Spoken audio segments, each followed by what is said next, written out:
Hello everyone, welcome to my YouTube channel. और इस video में है मैं आपको बताऊंगा और हम डिस्कस करेंगे हमारा जो सब्जेक्ट है कॉरपोरेट गवर्नेंस, उसका यूनिट 1 और यूनिट 2। इस वीडियो के अंदर मैं ये दोनों यूनिट अपलोड कर दूंगा और देन कल मैं यूनिट नंबर 3, 4 और 5 अपलोड करूंगा।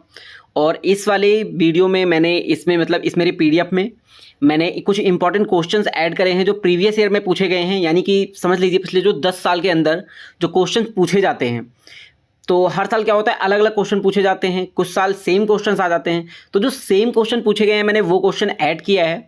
तो अगर आप इनको पढ़ते हैं तो आपके लिए बहुत ज़्यादा बेनिफिशियल रहेगा। तो चलिए इसी के साथ स्टार्ट करते हैं। और हाँ, अगर आपको ये पीडीएफ चाहिए तो मैं डिस्क्रिप्शन बॉक्स में अपने टेलीग्राम चैनल का लिंक दे दूँगा, उसको आप ज्वाइन करिएगा और वहाँ पे मैं पीडीएफ अपलोड कर दूँगा। ये वीडियो अपलोड होने के 4 घंटे बाद मैं वो उस पीडीएफ को अपलोड करूँगा, देन आप उसे वहाँ से एक्सेस कर सकते हैं टेलीग्राम चैनल से। और भाई टेलीग्राम चैनल ज्वाइन करने से पहले वीडियो को लाइक कर देना और चैनल को सब्सक्राइब कर देना। और हाँ भाई, फीडबैक ज़रूर देना कि मतलब अगर कुछ भी अगर आपको समझ में आया है तो चलिए बिना किसी देरी के साथ अब स्टार्ट करते हैं। सबसे पहले जो हमारा यूनिट नंबर 1 है उसमें मैं टॉपिक बता देता हूँ हमारे पास कौन कौन से टॉपिक हैं, और ये पूरा सिलेबस ही है यूनिट नंबर 1 का। सबसे पहले हमारे पास आता है कॉर्पोरेट गवर्नेंस, जिसका मतलब क्या है, सिग्निफिकेंस क्या है, प्रिंसिपल्स क्या हैं। देन हमारे पास आता है management and corporate governance. Then हमारे पास थ्योरीज आती हैं। फिर हमारे पास मॉडल्स आते हैं कॉर्पोरेट गवर्नेंस की, यानी इंडिया कौन सा मॉडल फॉलो करता है, यूरोप में कौन सा मॉडल फॉलो होता है। देन हमारे पास आता है art of governance as per Kautilya अर्थशास्त्र, यानी कि जो पुराने टाइम होते थे वहाँ पे कैसे गवर्न किया जाता था किसी भी एक ऑर्गेनाइजेशन को, किसी भी बॉडी को। तो इसमें भी हम इसी के बारे में बात करेंगे। तो चलिए स्टार्ट करते हैं। सबसे पहले हमारे पास आता है व्हाट इज़ कॉर्पोरेट गवर्नेंस। देखिए मैं इसमें बहुत ज़्यादा सिंपल वर्डों में मैंने इसको ऐड किया है, यानी कि भाई अगर आपने नहीं पढ़ा है बिल्कुल भी तो भी आप इसको पढ़ के एकदम एग्ज़ाम अपना अच्छे नंबरों से क्लियर कर सकते हैं। और सबसे पहले हमारे पास आता है कॉर्पोरेट गवर्नेंस क्या होता है। देखिए कॉर्पोरेट गवर्नेंस का मतलब ये होता है जो कंपनीज होती हैं, हमारी जो कई सारी कंपनीज हैं इंडिया के अंदर, वो कैसे मैनेज की जाएंगी, कैसे कंट्रोल किया जाएगा और वो कैसे गाइड की जाएंगी। It includes rules and systems that make sure the company is run properly and fairly। ये कॉर्पोरेट गवर्नेंस के अंदर रूल्स बताए गए हैं और कुछ रूल्स हैं, लॉस हैं जिनको कंपनीज को फॉलो करना पड़ता है ताकि वो अपने कॉर्पोरेट को यानी कि अपनी कंपनी को अच्छी तरह से चला सकें, गवर्न कर सकें। अब हम यहाँ पे एक एग्जाम्पल लेते हैं, ठीक है। किसी कंपनी को कोई प्रॉफिट हुआ, उस प्रॉफिट को वो कैसे बांटेंगे, ये सारी बातें कॉर्पोरेट गवर्नेंस में दिया हुआ है। अब हम यहाँ पे एक एग्जांपल की बात करेंगे। थिंक ऑफ अ स्कूल, यानी कि हम एक स्कूल का एग्जांपल लेते हैं जहाँ पे एक प्रिंसिपल है, वो सीईओ की तरह मतलब माना जाएगा। और क्या करता है वो डेली उस स्कूल को चलाता है। लेकिन क्या होता है, वहाँ पे एक स्कूल बोर्ड बना हुआ है। स्कूल बोर्ड जैसे कंपनीज के अंदर शेयर होल्डर्स होते हैं, कुछ गवर्निंग बोर्ड्स होते हैं। वो क्या करते हैं, वो बड़े बड़े डिसीजन लेते हैं। बड़े डिसीजन जैसे कि जो हमारा प्रिंसिपल होगा वो कौन सा डिसीजन लेगा, वो लेगा कि हमारा स्कूल कैसे रन करेगा, हमारे स्कूल में कौन से टीचर का अपॉइंटमेंट करना चाहिए, हमें और कौन से प्रोडक्ट पे काम करना चाहिए, क्या हमारा स्कूल फर्स्ट क्लास से लेकर 8th क्लास तक होना चाहिए या फिर हमें इसे और एक्सपेंड करना चाहिए। अब जो हमारी जो गवर्निंग बॉडीज़ होगी यानी कि शेयर होल्डर्स जो होंगे वो किस चीज़ पर डिसीजन लेंगे कि क्या हम अपने स्कूल का एक और ब्रांच खोलें, क्या हम अपने स्कूल की लोकेशन शिफ्ट करें, क्या हम इस जो हमारी स्कूल है क्या हम उसको इंटरनेशनल मार्केट में लेके जाएं। ये सारी चीज़ें इसमें होती है। देन हमारे पास आएगा, देखिए सेकंड थिंग हमारे पास क्या आता है, वो आता है सिग्निफिकेंस, यानी कि इंपॉर्टेंट। भाई कोई भी चीज़ अगर हमें दी गई है तो अगर हम उसको पढ़ रहे हैं तो यानी कि उसका इंपॉर्टेंस क्या है। जैसे हम फाइनेंशियल अकाउंटिंग पढ़ते हैं तो उसकी इंपॉर्टेंस क्या है, अगर हम इनकम टैक्स पढ़ते हैं तो उसकी इंपॉर्टेंस क्या है। इसी तरह अगर हम कॉर्पोरेट गवर्नेंस पढ़ रहे हैं तो उसकी इंपॉर्टेंस क्या है। देखिए कॉर्पोरेट गवर्नेंस होने की वजह से क्या होता है, ये सबसे पहली बात तो ट्रस्ट जो होता है वो बिल्ड करता है। भरोसा एक बहुत ही अच्छी चीज़ है और एक बहुत ही ज़्यादा कीमती चीज़ है। Builds trust, good governance builds confidence among investor and the public. अच्छा आप देख के चलिए, अगर हम टाटा कंपनी, कोई भी टाटा का अगर हम नाम सुनते हैं तो हमारे दिमाग में क्या आता है कि भाई ये तो ट्रस्ट वर्दी है, यानी कि हम इस पर भरोसा कर सकते हैं। आप सभी को पता होगा शायद से अभी काफ़ी टाइम पहले, जिनको स्टॉक मार्केट की थोड़ी बहुत सी भी नॉलेज है, टाटा टेक्नोलॉजीज का एक आईपीओ आया था। वो शायद से 17 या फिर 18 टाइम्स वो सब्सक्राइब हुआ था, यानी कि उसे सब्सक्राइब केवल एक लोगों को मिलना था तो उसके लिए 17 लोग फाइट कर रहे थे। तो तो ये किस लिए हुआ था? क्योंकि इस पे ट्रस्ट है टाटा कंपनी के ऊपर। तो कॉर्पोरेट, और ट्रस्ट क्यों बनाए? क्योंकि वो अपनी कंपनी को प्रॉपर रन करते हैं, कस्टमर सेटिस्फैक्शन के ऊपर ध्यान रखते हैं, अपनी जो कंपनी के अंदर इंटरनल मैटर्स होते हैं उनको वो बहुत ही ज़्यादा अच्छे से रिजॉल्व करते हैं। आपने देखा होगा कोई स्कैम उनके अंदर निकल के नहीं आया अभी तक। ऐसा नहीं आया कि वो करोड़ों के टैक्स का घोटाला कर रहे हो, कोई ऐसी चीज़ निकल के नहीं आई जिससे कि उनकी जो इमेज है वो खराब हो सके। देन हमारे पास आता है एंश्योर्स ट्रांसपेरेंसी। ट्रांसपेरेंसी का मतलब क्या होता है? अब देखिए, एक कंपनी जो होती है वो कितना डिविडेंड किसी को दे रही है, कितना प्रॉफिट उसको हुआ इस फाइनेंशियल ईयर में, कितना प्रॉफिट उसको हुआ प्रीवियस ईयर में, ये सब वो डिस्क्लोज करती है। और डिस्क्लोज करने का मतलब ये नहीं है कि वो फॉल्सली क्लेम कर देगी भाई मेरा प्रॉफिट तो 20 करोड़ का हुआ है। कंपनी का प्रॉफिट 1 करोड़ का हुआ, कंपनी ने डिस्क्लोज किया कि मेरा प्रॉफिट 20 करोड़ का हुआ है, तो ये क्या हुआ? यानी कि वो ट्रांसपेरेंट नहीं है। ट्रांसपेरेंट यानी कि वो नहीं दिखा रहे भाई आपका 20 करोड़ का प्रॉफिट कैसे हो गया, आप क्या प्रोडक्ट लोगों को सेल कर रहे थे, क्या आपकी जो इंडिया के अंदर ही 20 करोड़ का प्रॉफिट हुआ है या फिर इंडिया के बाहर भी आपका 20 करोड़ का प्रॉफिट, दोनों मिला के हुआ है इंटरनेशनल मार्केट से। ठीक है। देन हम बात करेंगे प्रिवेंट्स फ्रॉड्स एंड स्कैम।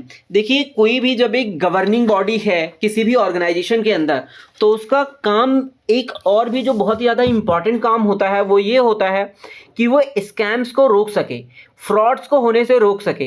क्योंकि जब किसी भी कंपनी के अंदर फ्रॉड होता है तो उससे केवल कंपनी का ही नुकसान नहीं होता, कंपनी से जुड़े हुए हर एक जो एंटिटी, हर एक जो इंटरेस्टेड पार्टीज होती हैं उनका भी नुकसान बराबर ही होता है। आप मान के देखिए, जैसे आपके पास एक छोटी सी कंपनी है, आपका एक रेस्टोरेंट चल रहा है, अब उस रेस्टोरेंट के अंदर स्कैम होता है तो उसमें किसका किसका लॉस होगा? सबसे पहले तो उसमें सरकार का लॉस होगा, क्योंकि अगर आपकी कंपनी के अंदर कोई स्कैम हुआ है यानी कि टैक्स का घोटाला उसमें हुआ होगा, तो गवर्नमेंट का लॉस हुआ। फिर कॉमन पब्लिक का लॉस हुआ। कैसे? जैसे कि कॉमन पब्लिक यानी कि आपके सप्लायर्स, जो मान लीजिए आपका रेस्टोरेंट है तो आप क्या है, रॉ मटेरियल्स आप किसी ना किसी से तो खरीदते होंगे ना, तो उससे क्या होता है, उस कॉमन पर्सन का भी लॉस होता है। अगर आपका रेस्टोरेंट शेयर मार्केट में, स्टॉक मार्केट में अगर लिस्टेड है तो उन इन्वेस्टर्स का भी लॉस होगा जिसने आपके शेयर को ट्रस्ट पे खरीदा था कि ये शेयर आगे चल के उनको बेनिफिट देंगे। उसके बाद आपने अगर किसी से लोन ले रखा है तो उनके बैंकर्स के लॉस होंगे, जिसने भी, कोई भी इंटरेस्टेड पार्टीज है जिसने भी आपको लोन दिया होगा, पैसा दिया होगा, फंडिंग की होगी, तो उन सभी का लॉस होगा। So because of corporate governance ये प्रिवेंट करता है फ्रॉड को और स्कैम को। देन अगर हम बात करें इम्प्रूव परफॉर्मेंस, देखिए अभी हमने जो ये तीनों चीज़ें ऊपर से लेके नीचे तक पढ़ी, इनसे हमें एक चीज़ पता चलता है, ये क्या करता है, ये फ्रॉड को रोकने में हेल्पफुल होता है, स्कैम्स होने में हेल्पफुल, स्कैम्स को रोकने में वो हेल्पफुल होता है। अब इस सारी चीज़ों से होगा क्या? परफॉर्मेंस अच्छी होगी। देखिए, अगर आपकी कंपनी में कोई स्कैम नहीं होगा, कोई फ्रॉड नहीं होगा, तो पब्लिक का ट्रस्ट आपकी कंपनी पे बढ़ेगा। आपकी कंपनी का प्रोडक्ट वो अपना प्रोडक्ट समझ के यूज करेंगे। आप जैसे टाटा का अगर कोई भी प्रोडक्ट अगर मार्केट के अंदर चल रहा है तो टाटा का प्रोडक्ट जो आता है मार्केट के अंदर वो ट्रस्ट पे बिकता है। ऐसा नहीं है भाई कोई भी नया चीज़ मार्केट में आएगा आप उसे खरीदना शुरू कर देंगे, पहले उस कंपनी को अपना ट्रस्ट बिल्ड करना होता है। तो वैसे ही यहाँ पे क्या होगा, परफॉर्मेंस इंप्रूव होगी। जैसे clear roles lead to better decision and performance. Then अगर हम बात करें अट्रैक्ट इन्वेस्टमेंट, जो भी हमने चारों पॉइंट ऊपर से लेके नीचे तक पढ़े हैं, इन सभी में क्या होगा, जैसे अगर कोई कंपनी अच्छे से काम कर रही है तो उसको प्रॉफिट ज़्यादा होगा, तो प्रॉफिट ज़्यादा होगा, पब्लिक ट्रस्ट दिखाएगी, पब्लिक उनके अंदर पैसा इन्वेस्ट करेगी, तो इससे क्या होगा, फॉरेन से भी इन्वेस्टमेंट आएगा, जैसे फॉरेन डायरेक्ट इन्वेस्टमेंट भी कहते हैं। बड़ी बड़ी कंपनीज आपके कंपनी में पैसा इन्वेस्ट करेंगी। एग्जाम्पल की अगर हम बात करें तो यहाँ पे इन्फोसिस का एग्जाम्पल दिया है मैंने। Infosys is non for strong corporate governance which help it gain global trust and investment. देखिए, आप सभी ने अगर इन्फोसिस का नाम सुना होगा तो आपने देखा होगा उसका कभी भी कोई भी नाम अभी तक स्कैम में नहीं आया। ठीक है, तो इन्फोसिस क्या करती है, इन्फोसिस का जो कॉर्पोरेट गवर्नेंस मॉडल है वो बहुत ही ज़्यादा मतलब हाई क्वालिटी इंश्योर्ड मॉडल है। उसके अंदर कोई भी स्कैम वगैरह कुछ भी नहीं होता, ना टैक्स का घोटाला, ना गवर्नमेंट को धोखा, ना पब्लिक को धोखा, ऐसा कुछ भी नहीं है। देन हमारे पास कुछ प्रिंसिपल्स आते हैं कॉर्पोरेट गवर्नेंस के। देखिए, जो भी हमने ऊपर पढ़ा वही सभी मिला के प्रिंसिपल्स बनाए गए हैं। सबसे पहले आता है ट्रांसपेरेंसी, जिसका मतलब होता है जो करेक्ट इन्फॉर्मेशन होता है वो अपने स्टेक होल्डर को शेयर करना। एग्जाम्पल के लिए पब्लिशिंग कंपनी रिपोर्ट्स ईयरली, यानी कि आप अपनी कंपनी की जो रिपोर्ट्स हैं उसे पब्लिक कर रहे हैं हर ईयर में। देन अगर हम बात करें नेक्स्ट प्रिंसिपल अकाउंटेबिलिटी, अकाउंटेबिलिटी का सिंपल वर्ड में मतलब होता है जवाबदेही। Managers must answer for their actions. मान लीजिए कोई भी मिस्टेक, कोई भी स्कैम अगर किसी कंपनी के अंदर हो गया तो who will be responsible, managers. जिस मैनेजर ने डिसीजन लिया है वो रिस्पॉन्सिबल रहेंगे। देखिए कंपनी में स्कैम हुआ, ठीक है, आपकी कंपनी में स्कैम हुआ, कंपनी ने स्कैम को पकड़ा, उसे रिजॉल्व किया, बट रिस्पॉन्सिबिलिटी कौन लेगा उसकी? अगर किसी ऑडिटर ने आपकी कंपनी में स्कैम किया तो who will be responsible? Auditor will be responsible. यानी कि CEO gives explanation in annual general meeting. CEO को वो बताना होगा कि हमने क्या क्या कैसे कैसे किया। देन हमारे पास आएगा fairness, treating all share holders equally. देखिए आप सभी को पता है, अगर आप मान लीजिए एक बड़ी सी कंपनी है और मैं बात करता हूँ टाटा की बात करता हूँ, टाटा मोटर्स के मेरे पास 4 शेयर पड़े हुए हैं, आप हैं, आपके पास टाटा मोटर्स के पास आपके 100 शेयर पड़े हुए हैं, कोई और पर्सन है उसके पास टाटा मोटर्स की 30% शेयर होल्डिंग है।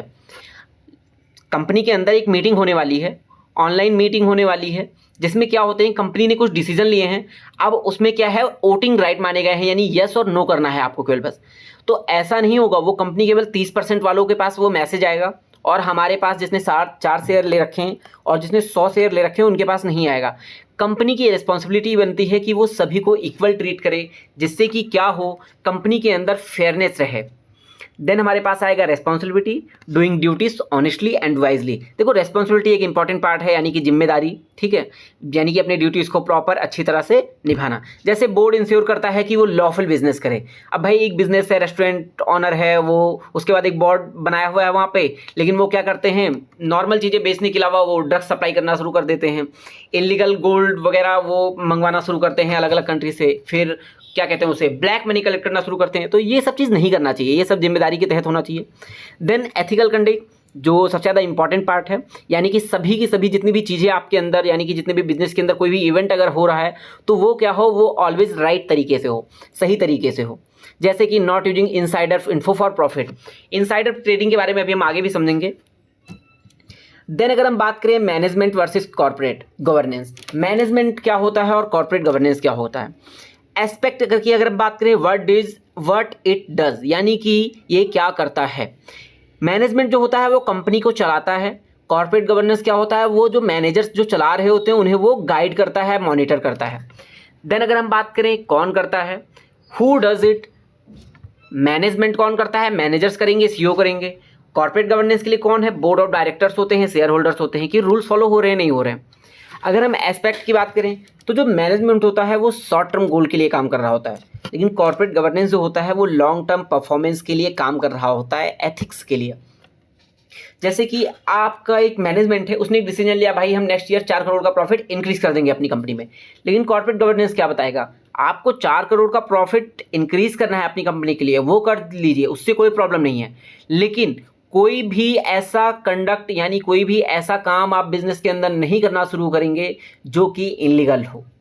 एग्जाम्पल के लिए, the manager decide how to advertise a product, the board checks if the manager is spending company money wisely and ethically. आपने कई सारी जगह पे देखा होगा कि कंपनी के पैसे को भाई एकदम फिजूल की तरह खर्च किया जाता है, ऐसा लगता है जैसे कि बस उड़ा दो, लेकिन ऐसा नहीं है अगर कॉर्पोरेट गवर्नेंस बहुत ही ज़्यादा अच्छा है तो किसी भी कंपनी के अंदर। देन हमारे पास नेक्स्ट आता है थ्योरीज ऑफ कॉर्पोरेट गवर्नेंस। सबसे थ्योरीज मतलब क्या है, अलग अलग थ्योरीज हैं कि कैसे क्या है, कैसे क्या चीज़ करना है।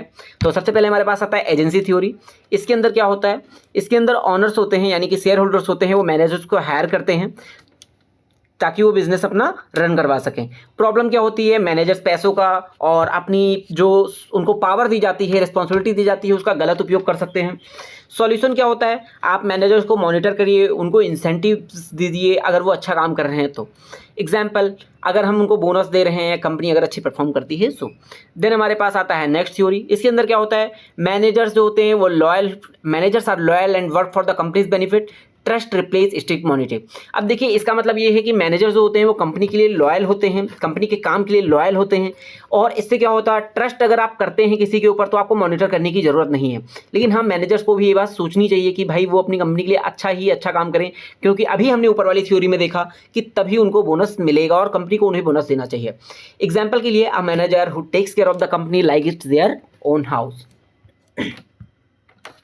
देन हमारे पास नेक्स्ट आता है stakeholder theory. Stakeholder theory का मतलब a company should care about everyone, employees, customer, society, not just owner. देखिए एक कंपनी को केवल अपने ऑनर्स को ही खुश रखने की कोशिश नहीं करनी चाहिए कि भाई बहुत सारा पैसा कमाओ, बस दे दो दे दो दे दो। उसे सोसाइटी के एस्पेक्ट को भी ध्यान में रखना चाहिए, कस्टमर को भी ध्यान में रखना चाहिए कि आप उसे कोई भी हार्मफुल प्रोडक्ट नहीं सेल कर रहे हैं। जैसे आपने देखा होगा कई बार कंपनीज कुछ ऐसा प्रोडक्ट लॉन्च करती हैं जिसमें क्या होता है, कंपनी को प्रॉफिट तो बहुत सारा होगा लेकिन क्या होगा, कस्टमर के लिए बहुत ही ज़्यादा हार्मफुल रहेगा। तो वैसा कुछ भी जो कंडक्ट है वो नहीं करना चाहिए।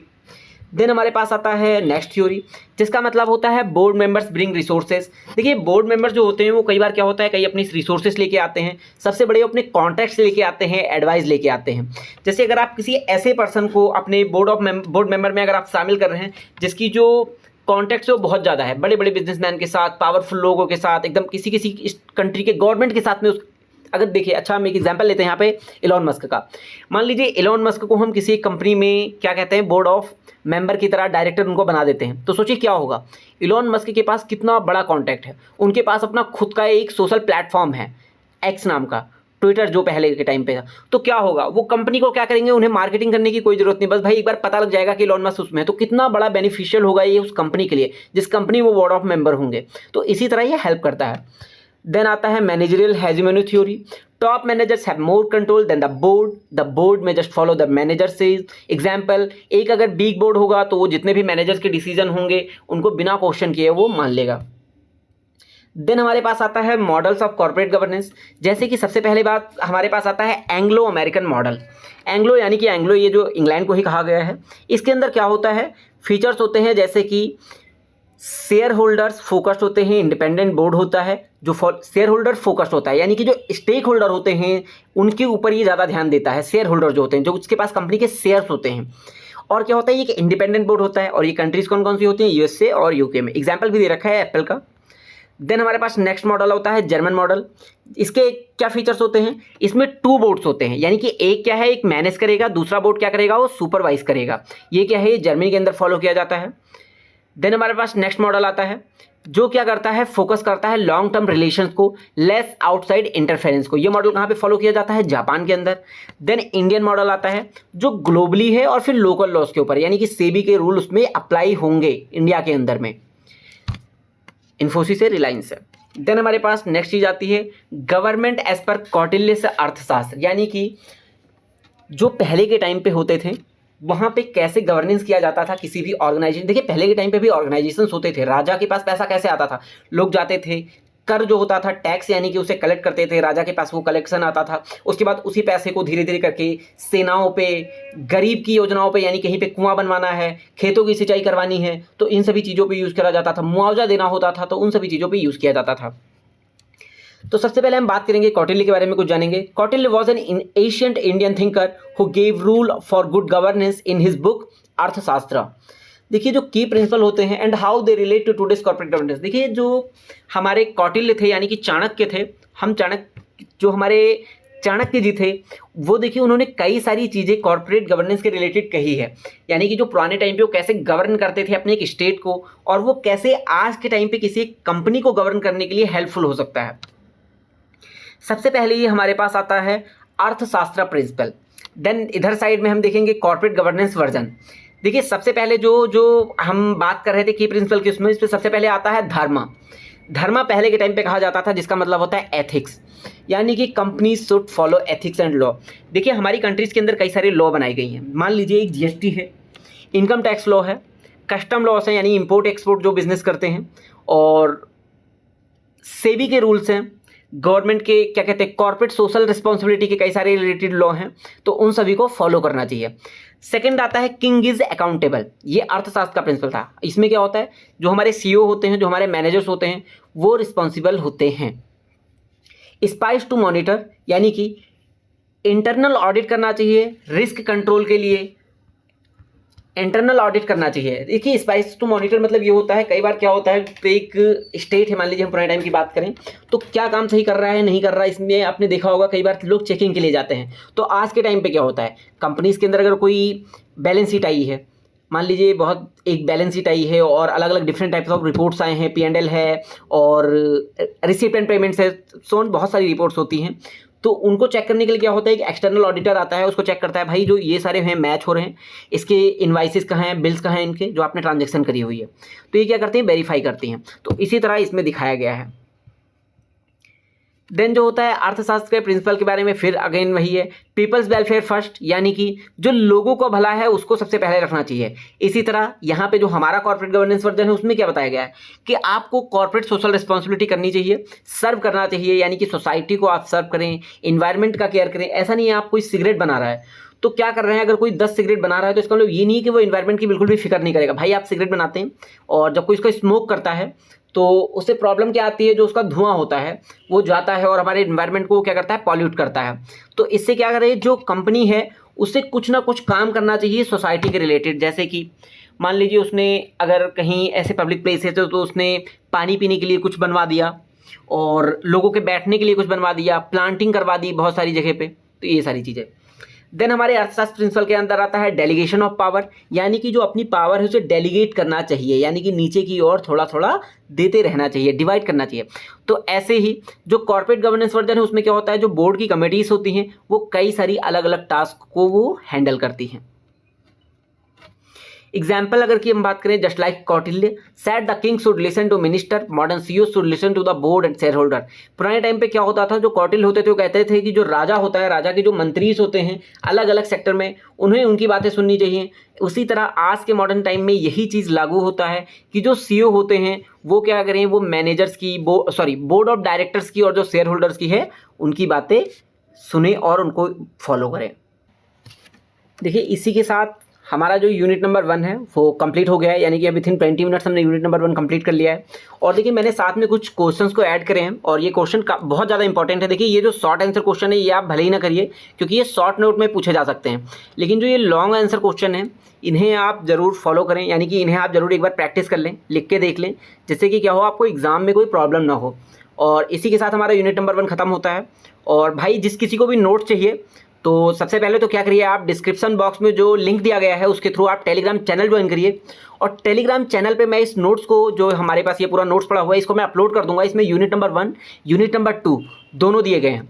और भाई डिस्क्रिप्शन में दिए गए लिंक को ज्वाइन करने से पहले चैनल को सब्सक्राइब जरूर करें और भाई फीडबैक दे दें प्लीज़, ठीक है, जिससे कि क्या होगा भाई हमें भी थोड़ा मोटिवेशन मिलता है। और चैनल को सब्सक्राइब कर दो और वीडियो को लाइक कर दो और अगर आपके दोस्तों को ज़रूरत हो तो भाई शेयर कर दो। और यूनिट नंबर 2 मैं विथिन 30 मिनट्स इसको अगेन अपलोड कर दूंगा।